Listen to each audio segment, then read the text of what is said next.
Assalamualaikum warahmatullahi wabarakatuh. Pada kesempatan kali ini saya akan menerangkan hasil penelitian saya yang berjudul penegakan hukum pidana terhadap penyalahgunaan senjata api non-organik berdasarkan Peraturan Kepala Kepolisian Negara Republik Indonesia Nomor 18 Tahun 2015. Latar belakang yang pertama-tama, senjata api di Indonesia dikenal sebagai suatu alat pertahanan yang digunakan di dalam bidang persenjataan dan digunakan untuk keamanan dan pertahanan. Nah, senjata api di Indonesia dibagi dua, menjadi legal dan ilegal. Nah, senjata api ilegal yaitu senjata api yang tidak mempunyai surat izin resmi atau tidak mempunyai legalitas yang jelas. Dan sedangkan senjata api legal yaitu senjata api yang mempunyai surat izin resmi atau mempunyai legalitas yang jelas. Nah, senjata api legal dibagi dua, yaitu senjata api organik dan non-organik.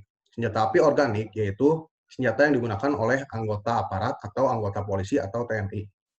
Nah, sedangkan senjata api legal non-organik yaitu senjata api yang digunakan oleh warga sipil atau masyarakat.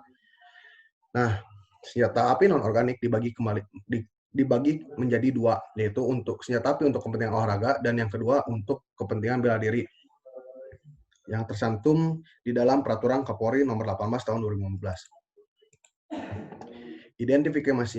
Identifikasi masalah bagaimana penegakan hukum pidana terhadap seseorang yang melakukan penyalahgunaan senjata api non-organik menurut Peraturan Kepala Kepolisian Negara Republik Indonesia Nomor 18 Tahun 2015. Yang kedua, bagaimana peran kepolisian dalam melakukan pengawasan dan pengendalian untuk mencegah terjadinya penyalahgunaan senjata api non-organik.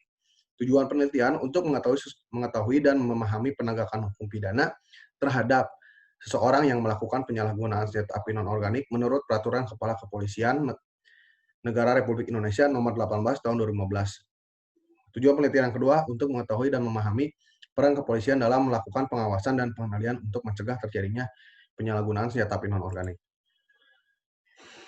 Metode penelitian yang saya gunakan adalah metode pendekatan yuridis normatif, spesifikasi penelitian, metode dan teknik pengumpulan data, dan metode analisis. Kerangka pemikiran yang saya gunakan yaitu pertama, teori penegakan hukum pidana, kedua, teori pertanggungjawaban pidana, yang ketiga, teori pemidanaan. Hasil penelitian yang saya telah lakukan dengan menggunakan data statistik, yaitu jumlah kasus penyalahgunaan senjata api Indonesia per tiap tahunnya. Pada tahun 2015, jumlah kejahatan menggunakan senjata api sebanyak 11.866. Pada tahun berikutnya, 2016, jumlah kejahatan menggunakan senjata api sebanyak 12.095. Pada tahun 2017, jumlah kejahatan api menggunakan senjata api 10.692. Pada tahun 2018, jumlah kejahatan menggunakan senjata api sebanyak 8.423. Pada data statistik tersebut menunjukkan bahwa adanya naik turun dalam penggunaan senjata api, namun tetap saja penggunaan senjata api masih saja terdapat di dalam masyarakat.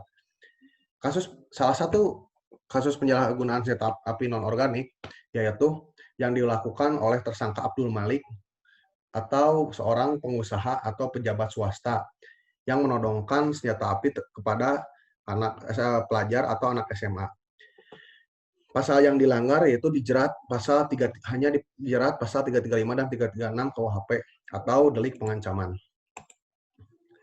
Berikut sejumlah hasil penelitian, foto, dan bukti-bukti yang didapatkan.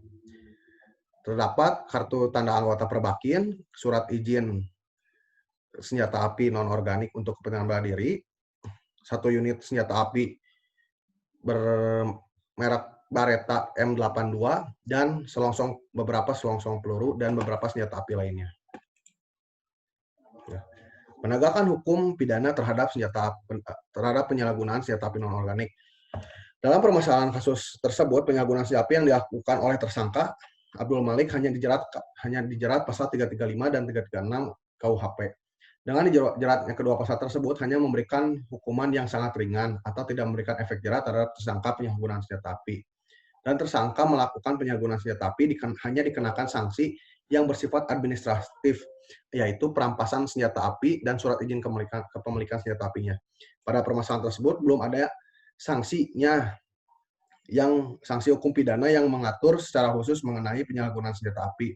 Dalam kasus penyalahgunaan senjata api non-organik yang sudah dimiliki surat izin resmi, tetapi disalahgunakan.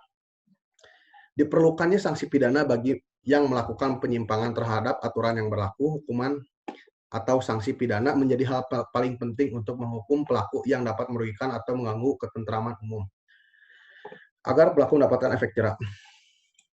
Baik, peran kepolisian dalam melakukan pengawasan dan pengendalian untuk mencegah terjadinya penyalahgunaan senjata api.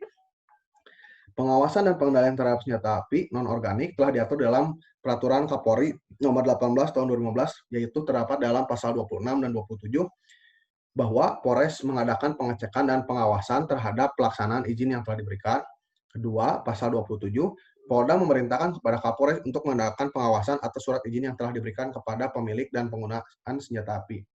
Dengan adanya peraturan di atas mengenai pengendalian dan pengawasan senjata api non-organik untuk kepentingan bela diri, diharapkannya tidak ada penyalahgunaan senjata api yang telah memiliki surat izin resmi atau legal di kalangan warga sipil atau masyarakat. Tetapi dalam kenyataannya, masih saja terdapat warga sipil yang melakukan penyimpangan dan melakukan penyalahgunaan senjata api untuk tindak kejahatan. Kesimpulan, penyalahgunaan senjata api Indonesia sudah banyak sering terjadi, baik itu penyalahgunaan senjata api yang resmi maupun senjata api yang legal atau yang tidak mempunyai surat izin. Nah, di dalam KUHP tidak ada peraturan yang mengatur secara khusus mengenai tindak pidana menggunakan senjata api, namun untuk penyalahgunaan senjata api secara ilegal diatur di dalam luar KUHP, yaitu Undang-Undang Darurat Nomor 12 Tahun 1951. Sedangkan dalam peraturan senjata api non-organik resmi hanya terdapat sanksi yang bersifat administratif, yaitu pencabutan izin, dan belum terdapat suatu sanksi pidana apabila terjadi suatu penyalahgunaan atau melakukan penyimpangan. Kesimpulan yang kedua, dengan sudah adanya peraturan mengenai pengendalian dan pengawasan yang dilakukan oleh pihak kepolisian terhadap kepemilikan senjata api untuk kepentingan bela diri, diharapkan agar tidak terjadinya penyalahgunaan senjata api yang telah memiliki surat izin resmi yang dimiliki oleh warga sipil atau masyarakat.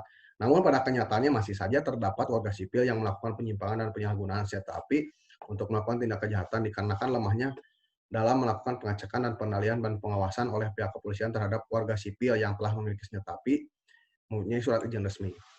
Saran, pemerintah diharapkan membuat peraturan yang baru dan membuat peraturan khusus mengenai tindak kejahatan menggunakan senjata api, juga memberikan sanksi pidana bagi seseorang yang melakukan penyimpangan terhadap senjata api non-organik.